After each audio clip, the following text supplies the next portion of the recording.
just prior to class, Moshe and Paul had mentioned some things, and they're kind of disturbing when you kind of think about the state that our country is in right now. But I have to take all of these things not just with emunah, and that is, I believe God, I believe in God, and I believe God's Word, but I have to now take it into the knowing part. That is, I know that all things work for the purpose of God's will. And if everything goes to hell in the handbasket in the next 10 months, whatever, then I have to go, this is what's supposed to take place. Now, I've got to figure out what my purpose in this situation is right now. I can't figure out what Congress is supposed to do, what Obama or Hillary Clinton's supposed to do. That's not in my requirements. God put me on this earth to figure out what I'm supposed to do, and that's what I'm going to do. And that's what we're talking about, is understanding providence can help bring focus. It says, the one who oversees all the concepts is God himself. This is in the in number 2.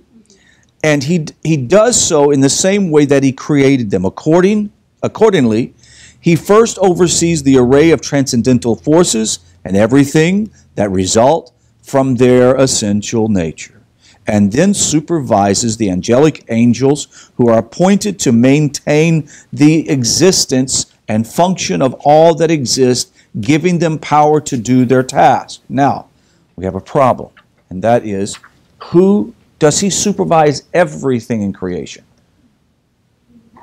Okay, so everything is under his purview. How the weather works, how environmental capacity, what does creatures do, how do they follow through all of their instinct behavior, etc. It's all supervised by the Creator, by these forces. However, what is the difference between the human and the rest of creation? Free will. Very important. We have free will. With free will, there is a greater requirement for individual supervision. We learned this from Lakuti Macharan, this idea of personal supervision. There is personal supervision. Why? Why is it so important? Because with free will, we can make a mess of our life. We have the choice to make a mess. However, the movie that Sandy keeps mentioning is called The Adjustment Bureau. Have you ever seen this?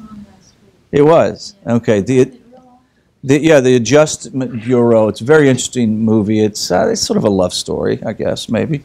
But it's about this couple, and they end up meeting, but there's this Adjustment Bureau of individuals that supervise everyone's life. And if you look at it, especially if you know Kabbalistic ideas, you go, wow, this is exactly the way the Creator of the universe operates, in the sense that he is supervising these things. And yes, your paths can cross and you can make independent, free choice decisions, and they affect down the road what's going to happen. But these angelic forces are put in the place so that it helps to guide your free will according to your midot. Right? According to midot. That you make the choice.